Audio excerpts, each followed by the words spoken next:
Chapter 86, Esau and the Fish, Esau's POV. Lord Antony was angry, and Esau couldn't understand why. It had been nothing but growling and snapping ever since the god walked through the door.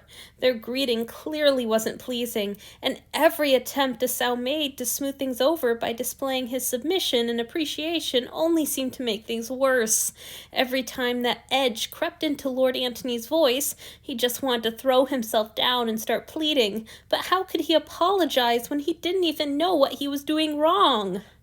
His old master, hadn't always spelled out his mistakes either, but usually Esau had been able to figure out what he'd done wrong, be it slowness, disrespect, noise, clumsiness, or any of the other things that a person could expect to displease a god.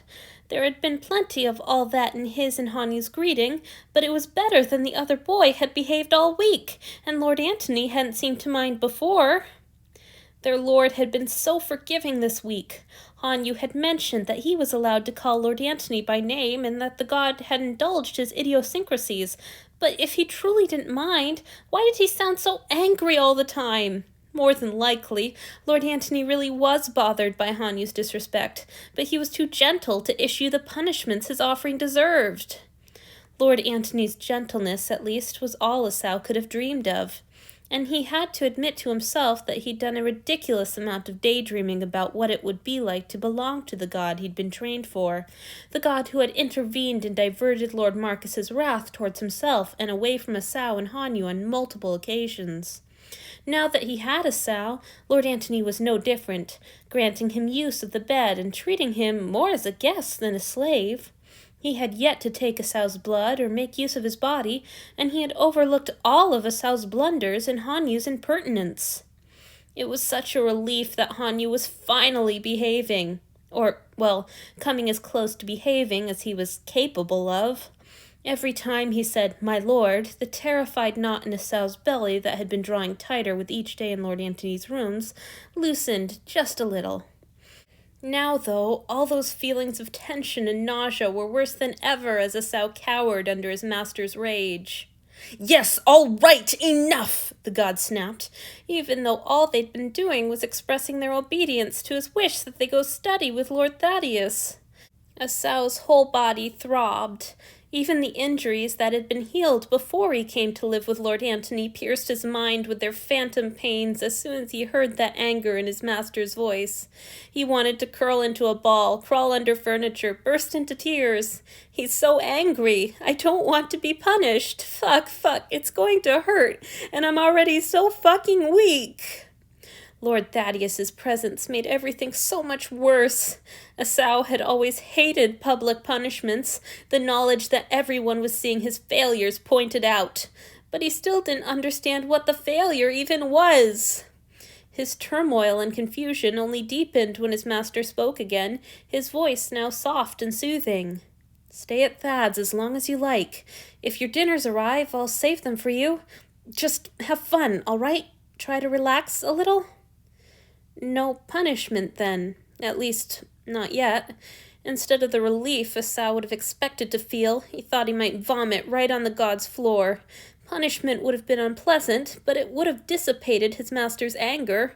Instead, all that rage was just accumulating, waiting for him to fuck up again and bring its violence down upon himself. Lord Thaddeus said something else, but Esau was too dazed with fear and turmoil to process any of it, until Lord Antony said, "Goodbye," and a door shut. "He's gone." Esau relaxed so suddenly it felt like he was in danger of falling flat on the floor in a puddle. Perhaps that was reckless. After all, Lord Thaddeus was still there.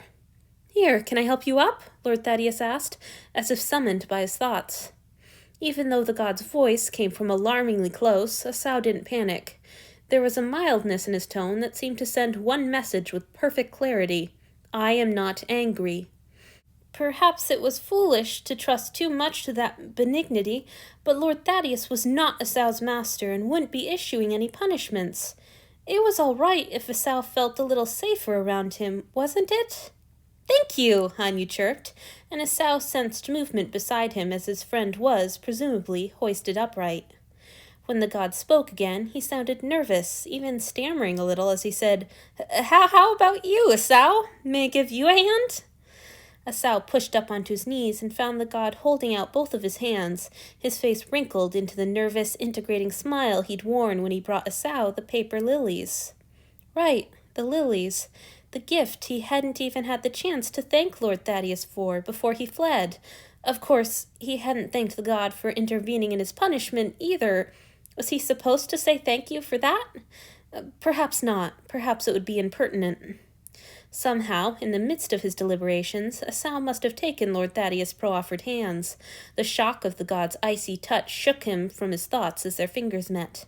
Once Lord Thaddeus's hands closed around his, Esau found that, unlike the callous skin of Lord Marcus or Lord Julia, this god's hands were as soft as his own, and seemed as small as a child's. Lord Thaddeus held him loosely, barely squeezing, but when he lifted Esau to his feet, it was like being tugged up by a wave, soft but inexorable. There! Lord Thaddeus let go and stepped back as soon as Esau was standing. Let's go! Hanyu and Esau trailed obediently after the small god, but once they were in the hallway, Esau felt compelled to say something. Lord Antony's leniency must be spoiling him the way it had Hanyu, for him to feel that it was acceptable to speak unbidden, but somehow he didn't think Lord Thaddeus would complain to his master if he did. If I may, my lord, he said carefully, your servant is very grateful for the generous gift you brought the other day. I am unworthy of my lord's notice. Esau couldn't thank him for the other thing, he knew. Perhaps he shouldn't even want to. It had been a deserved punishment, well earned with his own clumsiness. But as he'd bowed on the deck and waited for the pain to start, he'd felt so tired and humiliated and weak, his fingers throbbing and his ass on fire with every step, and he'd just known that he was going to cry or vomit as soon as his master's first blow landed. The feeling of a body crashing between them had felt like the sort of miracle that happened in the stories of the gods, the kind he'd been sure he would never actually experience once he lived among them. Even thinking back on the moment a week later, he felt an echo of the desperate, grateful relief that had flooded him when the pain never came. Oh, the flowers? Lord Thaddeus glanced back at him, one hand beginning to flap wildly in the air. Of course, it's nothing, hardly even recognizable as flowers, I'm afraid. I don't make many plants, just fish, but Cloelia said flowers were a more traditional get-well present, and so Sorry, I don't mean to chatter. You're welcome, is all. The flowers are gorgeous, Hanyu protested, and the god looked so pleased and flustered that Esau wished he'd been the one to say it, even though it was appallingly forward. It really was a wonderful little paper bouquet. Esau held it and stared at it more often than he should, dreaming of the moon lilies back home and the heady scent that he would never breathe in again. Far from being unrecognizable, the blossoms were cunningly made, with so many tiny, careful folds that it must have taken even the quick hands of a god a long time to complete. He doubted at first that Lord Thaddeus had made it himself, but Hanyu had been adamant that he had, and now it seemed that his old friend had been right. Indeed, Esau said, mustering a little daring of his own. Your servant treasures it as a gift far beyond my deserving. Oh dear! Lord Thaddeus's hand flapped even harder. It's nothing, just some paper, and you can call me Thad if you want. No need for all the rest. Never in 100 years. Thank you, my lord. When they reached Lord Thaddeus's rooms, the god opened the door and ushered them inside with one of his half-bow, half-bob gestures. It made Esau want to throw himself at Lord Thaddeus's feet to avoid any implication that he thought the god ought to bow to him, but Hanyu trapezed past as if he didn't even notice. Of fucking course. At first glance, the room seemed so messy and cluttered that Esau stopped in his tracks for a moment, overwhelmed. There were huge shelves overflowing with books, fish skeletons mounted in little glass boxes on top. There were elaborate drawings tacked up on every inch of wall space, some of individual fish and some that just seemed to be vast diagrams of differently shaped fins. There were piles of papers on a tall table, full of numbers and notes and sketches of fish. There was a jar the size of Esau's head full of sharp white triangles. It was enough to make a person's head spin. After a moment, though, Sal realized that the room was immaculately clean, and every item was set neatly in its place. It wasn't messy exactly, just full, and there was one corner that only contained a large, soft sofa covered in pillows and brightly woven blankets, with nary a fish drawing or bone in sight. In fact, once he'd had a moment to get used to the room, Asao found that he liked it very much. It brought to mind a word that he'd seen in books, but never really been able to envision, given the palatial temple in which he'd grown up. Cozy. A twinkle caught his eye, and he turned his head to see a little crystal fish dangling from a string attached to the ceiling. Its polished surface caught the torchlight in a way that reminded Asao of the high priest Jules the night of the choosing. That was a gift from Cloelia. The cheerful voice at his elbow startled him from his thoughts, and he glanced down to see Lord Thaddeus gesturing at the little ornament. Pretty, isn't it? It's good there's something nice in all this mess. I'm so sorry for the state of the place, you two. Without the observation tank, I'm taking the opportunity to go through all my old notes and see what needs revision. Dreadful process. I'm so grateful you're here to give me something to focus on besides old mistakes. Are those teeth? Hanyu was gawking at the jar of triangles and didn't even seem to be listening to their host. Ah, yes! Lord Thaddeus beamed and bustled over. Good eye! They're mostly from sharks, but I have a few from sea serpents. I didn't notice them last time. Hanyu stared round-eyed at the jar. They're so huge! Asao, look! Can we touch them? Chilly dread shot down Asao's spine. Lord Thaddeus was going to complain to their master for sure, and they would never be invited back to this cozy room with its hundreds of interesting things. The god who had intercepted the kick and made Asao's lilies with his own hands would think poorly of him. Hanyu was going to ruin everything, again, just like he always... Of course! Lord Thaddeus's cheery tone was punctuated by a high clinking sound. Asao eased an eye open, only then realizing that he'd squeezed his lids shut and bent his knees in preparation to drop down on them. That blithe tone, though, banished any thought that the god might be displeased. Indeed, with his eyes now open, Asao could see that Lord Thaddeus had opened the jar and was fishing about inside it. He grinned and glanced at Asao as he produced several of the teeth, so white against his dark palm that they seemed to glow in the torchlight. This is from a greater sun shark, he announced, passing a tooth to Hanyu. Careful, it's sharp. Hanyu stared down at the tooth and breathed. Gods, it's huge! This is bigger. Lord Thaddeus held another, indeed much larger, white shape out to Asao.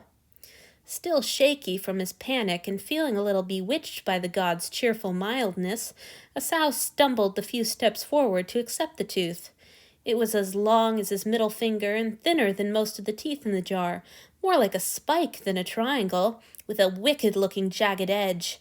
He couldn't even begin to imagine the sort of monster that would swim around with a mouthful of these. That came from a Flavia shark, Lord Thaddeus supplied. They live much deeper underwater than most sharks, and they have these fascinating long snouts and protrusible jaws that can thrust several inches right out of their mouths. It's amazing! Julia insisted we name them after her mother. Asao stared down at the spike of a tooth, imagining for a second what it would be like to be such a creature. He would cut through dark waters without fear. He would be ugly and powerful, his mouth too full of knives to leave any room for soft words or courtesies. He would be the exact opposite of what he was now. He handed the tooth back hastily. He already longed to keep it. If he held it any longer, giving it up would be even more of a wrench. When he offered the tooth back to Lord Thaddeus, he found the god watching him with a strange, avid light in his dark eyes. Irrationally, Asao was pierced with fear that Lord Thaddeus knew exactly what he had been thinking. He opened his mouth to apologize, either for making eye contact without permission, or for daring to think foolish thoughts that did not befit his station, but then he realized that the god was smiling. But Thad, what about the sea serpent teeth? Hanyu demanded, and the spell of the moment dissipated into fear. Surely that was it, the step too far, the transgression that would take all this cheerful benevolence and turn it to rage. This was the moment when Asao would finally get hurt, and some part of him sagged in relief at the idea that Lord Thaddeus would drag him back and Lord Antony would hurt him, and everything would make sense again. If he'd learned one thing these last months, he'd learned that he could handle pain. What he couldn't handle was the endless waiting for it to start. The waiting was over now, and here's one, Lord Thaddeus chirped, turning away from Esau to pluck out another tooth. Esau stood and trembled and hated the untroubled grin on Hanyu's face, as if he hadn't just showed unthinkable rudeness to a god. Of course, why should anything worry Hanyu? He thought the rules didn't apply to him. He thought he could just poke and poke at the gods, and especially at their master, forever, and that their patience would never run out. He thought he could just let all of Lord Antony's snapping and anger build up without ever considering what would happen when it broke loose. If Hanyu continued like this, if their master didn't find some kind of an outlet for his irritation... Suddenly, with a clarity and relief so intense he could have wept for joy, Esau realized that he knew exactly how to make a place for himself in Lord Antony's service.